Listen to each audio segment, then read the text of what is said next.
Dan untuk membahas terkait dengan hal ini pemirsa, kita telah terhubung melalui sambungan virtual dengan sejumlah narasumber, di antaranya yaitu merupakan Deputi Bidang Analisis dan Pemeriksaan PPATK, Bapak Danang Trihartono. Selamat malam Pak Danang.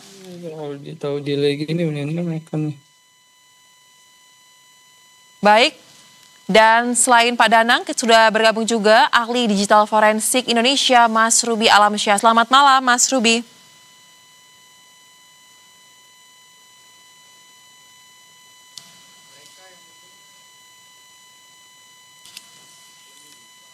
Baik, Pak Danang dan Mas Ruby, apakah sudah mendengar suara dari studio?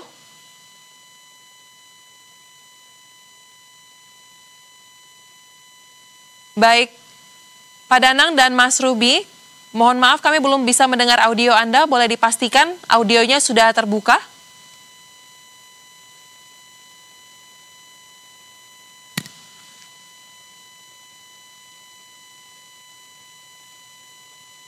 Baik pemirsa, dalam malam kali ini kami akan membahas terkait dengan sindikat yang membobol rekening dorman dan berhasil menggasak sebesar 204 miliar rupiah. Sudah bergabung sejumlah narasumber melalui sambungan virtual, diantaranya ada Deputi Bidang Analisis dan Pemeriksaan PPATK, Bapak Danang Trihartono, dan juga ahli digital forensik Indonesia, Ruby Alamsyah. Selamat malam Pak Danang, Mas Ruby, apa kabar? Selamat malam Mbak Zoya.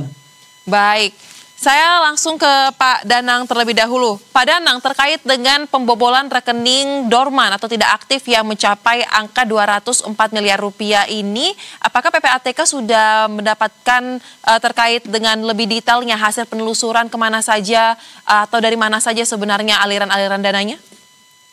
Iya. Justru dengan pengungkapan ini merupakan hasil penelusuran kami bekerjasama dengan Barreskrim Polri terkait dengan pembobolan rekening tersebut, Mbak. Jadi setelah kami menerima informasi perbankan adanya transaksi yang mencurigakan, maka kami langsung menghentikan transaksi tersebut dan lalu kami analisis alirannya kemana saja dan kami koordinasikan dengan Barreskrim sehingga perampasan asetnya dapat maksimal karena memang dilakukan dengan cara cepat setelah kejadian gitu. Baik, berarti untuk proses di PPATK ini sudah selesai ya Pak Danang ya, datanya sudah diberikan kepada pihak kepolisian ya?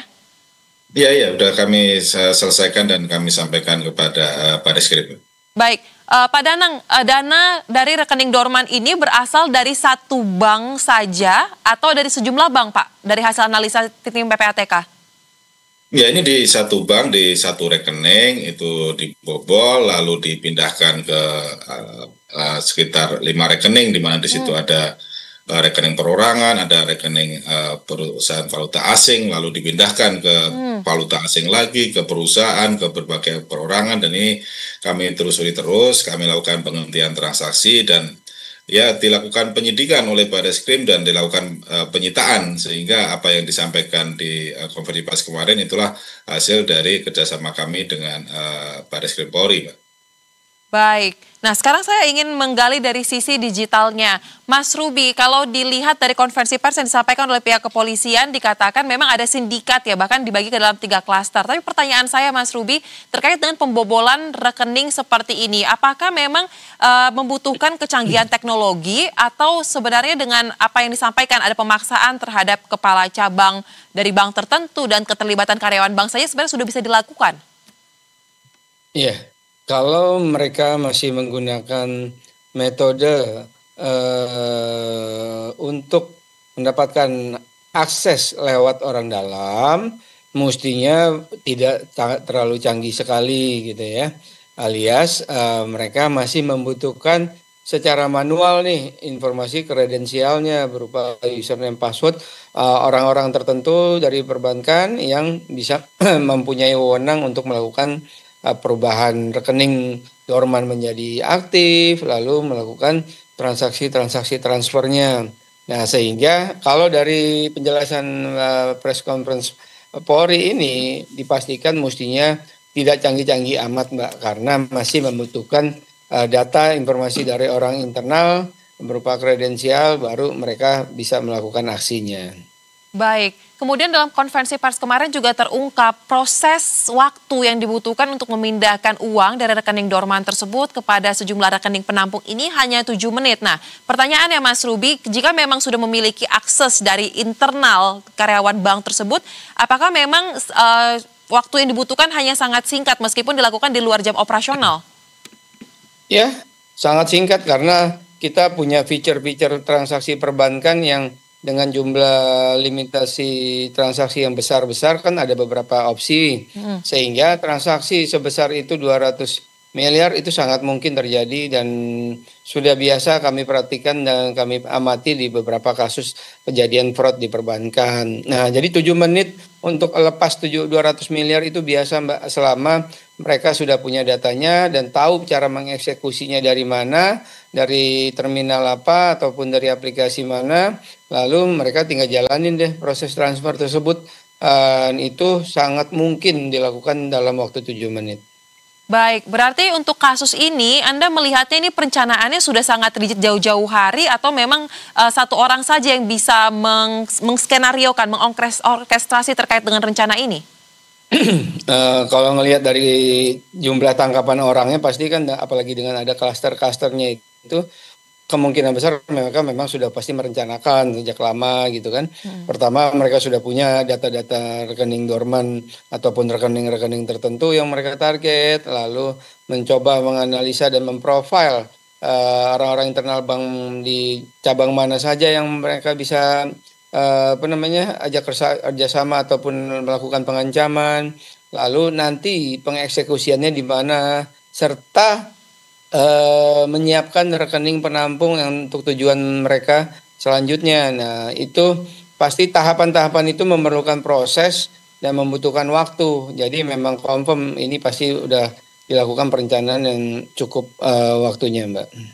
Baik. Nah, kemudian Pak Danang, kita tahu ya bahwa dari konferensi pers kemarin dikatakan perbuatan ini dieksekusi di akhir Juni 2025 kalau tidak salah ya Pak, dalam konferensi pers kemarin disebutkan seperti itu. Pertanyaan saya, ketika ada aliran dana yang sangat mencurigakan seperti ini, apakah sistem di PPATK sebenarnya memiliki alarm khusus untuk penanda terkait dengan akses-akses yang dilakukan di luar jam operasional ataupun dengan nominal yang sangat fantastis?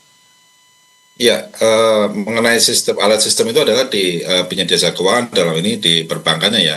Mereka punya fraud detection system di mana apabila ada transaksi-transaksi yang mencurigakan ataupun outlier atau di luar profile itu pasti memberikan alat kepada petugas bank sehingga dapat dilakukan penelitian lebih lanjut.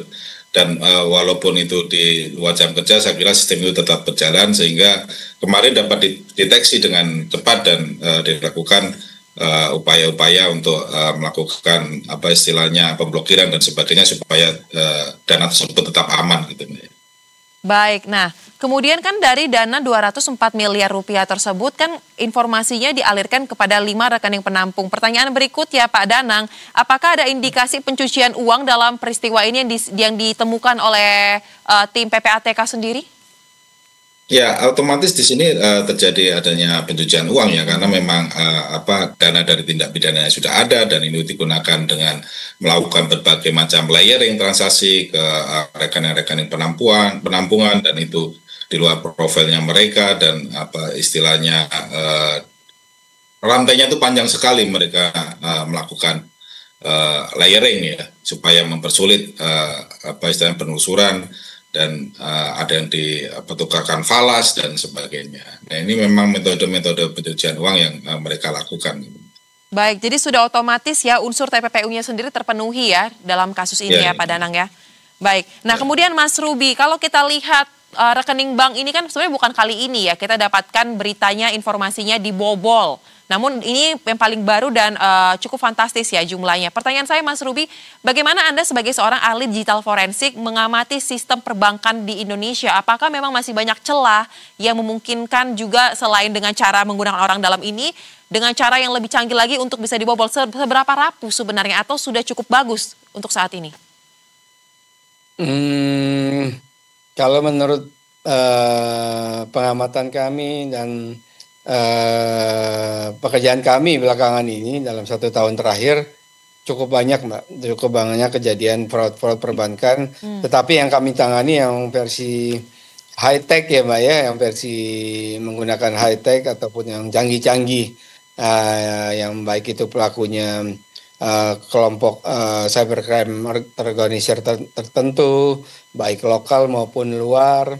Jadi kasusnya masih banyak Mbak, masih banyak, dan juga kasus kejadian perbankan yang dilakukan oleh pihak internal bank juga masih terjadi, sehingga belum bisa dikatakan bahwa sistem keamanan perbankan kita sudah sempurna ataupun sudah terhindar dari segala jenis fraud yang umumnya ada. Masih cukup rentan terhadap fraud-fraud yang ada Mbak, walaupun kami tahu semua masing-masing perbankan terlihat sudah menyiapkan keamanannya sedemikian rupa sesuai aturan dari regulator, lalu sesuai best practice yang ada. Tetapi memang terkait kejahatan seperti ini tinggal menunggu waktu dan cepat-cepatan menguasai teknologi ataupun mendapatkan celah ataupun menutup celah. Nah, disitulah titik masuknya para pelaku cybercrime, baik yang individu maupun cybercrime yang terorganisir. Mereka bisa melakukan penetrasi ataupun pembobolan kepada bank-bank tertentu, baik dan kebanyakan yang kami tangani itu yang dilakukan secara remote tanpa bantuan orang internal, karena mereka menggunakan high technology tadi Mbak. Nah, untuk kasus-kasus pembobolan bank atau fraud di perbankan yang Anda sering lakukan penanganan belakangan ini, Mas Ruby, rata-rata ini oknumnya berasal dari dalam negeri atau dari luar negeri? Kebetulan yang sebagian besar kami sedang tangani luar negeri. Baik, ini yang menggunakan teknologi canggih ya, beda dengan kasus yang terjadi di 204 miliar ini ya, dengan menggunakan akses dari tim internal karyawan bank tersebut. Nah, kemudian Pak Danang, beberapa waktu lalu kita sempat tahu ya, PPATK sempat memberikan informasi terkait dengan akan melakukan pembekuan terkait dengan rekening dorman, kemudian dibuka lagi. Nah, sebenarnya terkait dengan rekening-rekening dorman yang sempat dibekukan kemudian dibuka lagi ini, apakah ada indikasi juga Pak terkait dengan suatu tindakan pidana yang muncul lagi terkait dengan jual beli rekening dorman yang ditemukan oleh PPATK untuk menjadi rekening penampungan? Iya, kalau terkait dengan rekening dorman ini kan sifatnya ada dua ya. Yang pertama dia adalah objek, dia sasaran atau target untuk dilakukan penggelangsiran ataupun diambil gitu. Dan itu bukan satu atau dua kali ini, itu udah lama, udah kejadian, udah sering terjadi. Dan bukan hanya di Indonesia, di luar negeri juga banyak kejadian seperti itu. Sehingga itu menjadi perhatian kami. Itu yang pertama. Yang kedua adalah di rekening dorman ini juga digunakan untuk menampung harta tidak pidana. Artinya disitulah dana tidak pidana ini ditampung di rekening dorman tersebut. Nah, suatu saat akan diaktifkan dan akan diambil. Nah, itulah kenapa kami menaruh perhatian concern terhadap rekening dorman tersebut. Dan itu sebenarnya bukan hanya PPATK, di luar negeri juga otoritas-otoritas juga concern terkait dengan kerawanan-kerawanan tidak pidana terkait dengan rekening dorman tersebut. Demikian. Baik, kalau begitu Pak, jadi per kondisi hari ini apakah masih ada banyak sekali rekening dorman yang masih dibekukan? Karena kan memang sudah ada akses ya Pak untuk bisa membuka, datang langsung memberikan data-data kepada perbankan tersebut, seperti apa? Ya, kami tidak membukukan lagi ya mengenai rekening dorman, sudah kami lepaskan dan tergantung di sistem perbankan bagaimana nasabah-nasabah itu melakukan aktivasi terkait dengan rekening dorman tersebut. Tapi intinya bahwa nasabah itu harus aware bahwa mereka itu memiliki rekening, dan sebenarnya tujuannya adalah kenapa ini kami lakukan juga agar mereka dilakukan CDD ulang. Apakah betul nasabahnya itu atau apakah betul masih menguasai rekening tersebut, sehingga dengan CDD ini maka jadi confirm apakah rekening tersebut memang dimiliki oleh nasabah-nasabah atau dikuasai oleh pelaku tindak pidana. Tujuannya kan sebenarnya seperti itu. Nah, tentu saja ini usaha-usaha ini tidak sewaktu aja. Kami akan terus melakukan penelusuran berdasarkan informasi-informasi yang disampaikan oleh penyedia jasa keuangan. Baik, kemudian Mas Ruby, Anda mengatakan bahwa memang ada banyak sekali fraud perbankan yang cukup sering terjadi beberapa waktu terakhir dan tadi Pak Danang meminta kepada masyarakat, para pemilik rekening di bank untuk lebih aware dengan rekening yang mereka miliki. Pertanyaan saya Mas Ruby, Anda sebagai seorang ahli digital forensik, kira-kira apa yang harus diperhatikan menurut Anda kepada masyarakat khususnya nasabah ketika memiliki rekening di perbankan atau tindakan-tindakan seperti apa yang harus diantisipasi dalam masalah fraud di perbankan ini? Ya, jadi biasanya kalau yang perlu diperhatikan nasabah perorangan itu adalah terkait fraud-fraud yang menyasar ke individu mereka secara langsung. Biasanya mereka menyasar ke mobile banking kita, ke internet banking kita, mereka mencoba mendapatkan OTP kita, mengganti nomor telepon kita. Nah, sehingga yang perlu dilakukan nasabah adalah pastikan bahwa informasi pribadi kita nggak pernah di-share ke siapapun, bahkan sampai ke orang perbankan, misalnya minta lewat email, minta lewat telepon, minta lewat WhatsApp, itu jangan pernah dikasih ke siapapun data pribadi kita. Lalu pastikan kita mendapatkan OTP itu memang benar-benar transaksi yang kita lakukan. Jadi setiap ada OTP pastikan bahwa itu memang kebutuhan kita yang minta, tapi saat kita dapat OTP tapi itu bukan dilakukan oleh permintaan kita, nah kita perlu waspada bahwa ada data-data kita yang sudah dikuasai oleh pelaku dan segeralah kita melakukan riset password kita, data telepon kita maupun email kita di perbankan agar memastikan bahwa kita bisa meriset ataupun tidak menghalangi oleh pelaku untuk mengakses akun kita lebih lanjut. Nah intinya sih kalau yang kalau yang ke nasabah seperti itu. Jadi kalau terkait rekening dorman, kalau menurut saya pribadi mestinya masyarakat secara umum nggak terlalu khawatir, karena kalau pengamatan kami kasus-kasus dorman account ini sebagian besar adalah sebenarnya rekening ilegal yang kebetulan posisinya sedang dorman dan menjadi target para pelaku dari beberapa kasus yang terjadi belakangan terakhir ini. Demikian, Mbak. Baik, memang berarti kesadaran diri ya dari para nasabah yang memiliki rekening ini yang paling penting di awal ya sebagai langkah antisipasi ya Mas Ruby ya. Baik, terakhir mungkin Pak Danang, kami ingin penegasan. Kita tahu bahwa salah satu dari tersangka yang ditetapkan dalam kasus rekening dorman dengan nilai 204 miliar rupiah ini merupakan orang yang sama di kasus yang menyebabkan Kacap Bank Plat Merah, yaitu Muhammad Ilham Pradipta meninggal dunia. Pertanyaan saya, apakah penanganan kasusnya yang melibatkan PPATK ini sudah berjalan masing-masing atau justru ada benang merah yang akhirnya menyatukannya? Ya, benang merah itu kan di tingkat penyidikan ya. Kalau yang di BRI yang meninggal kemarin kan baru percobaan, artinya belum ada apa istilahnya pergerakan uang terkait dengan pembobolan tersebut. Tapi intinya bahwa kalau apabila terjadi pembobolan, uang nasabah itu aman, artinya itu bukan kelalaian nasabah, sehingga dengan pemberitaan seperti ini nasabah nggak perlu khawatir akan uangnya di perbankan, sehingga tetap percaya kepada sistem perbankan bahwa perbankan akan menjaga melindungi uang nasabah gitu. Kecuali memang nasabahnya yang lalai, nasabahnya yang melakukan transaksi sendiri, yaitu beda cerita gitu Mbak ya. Tapi intinya bahwa terkait kejadian-kejadian ini tentu perbankan juga melakukan perbaikan, OJK juga akan mengeluarkan peraturan terkait dengan rekening dorman sehingga kedepannya semua lebih aman dan lebih baik lagi, saya kira begitu sih Mbak. Baik, kita harapkan kasus ini menjadi pembelajaran ya kepada semua pihak dan khususnya terkait dengan uang-uang yang disinyalir kemarin sempat ditakutkan mengalir kepada pihak-pihak yang tidak bertanggung jawab. Ini sudah pasti bisa diamankan sesuai dengan apa tadi Pak Danang sampaikan dari perwakilan PPATK. Terima kasih kepada seluruh narasumber, Mas Ruby dan juga Pak Danang telah bergabung bersama kami di Berita Satu Utama. Salam sehat, selamat kembali beraktivitas.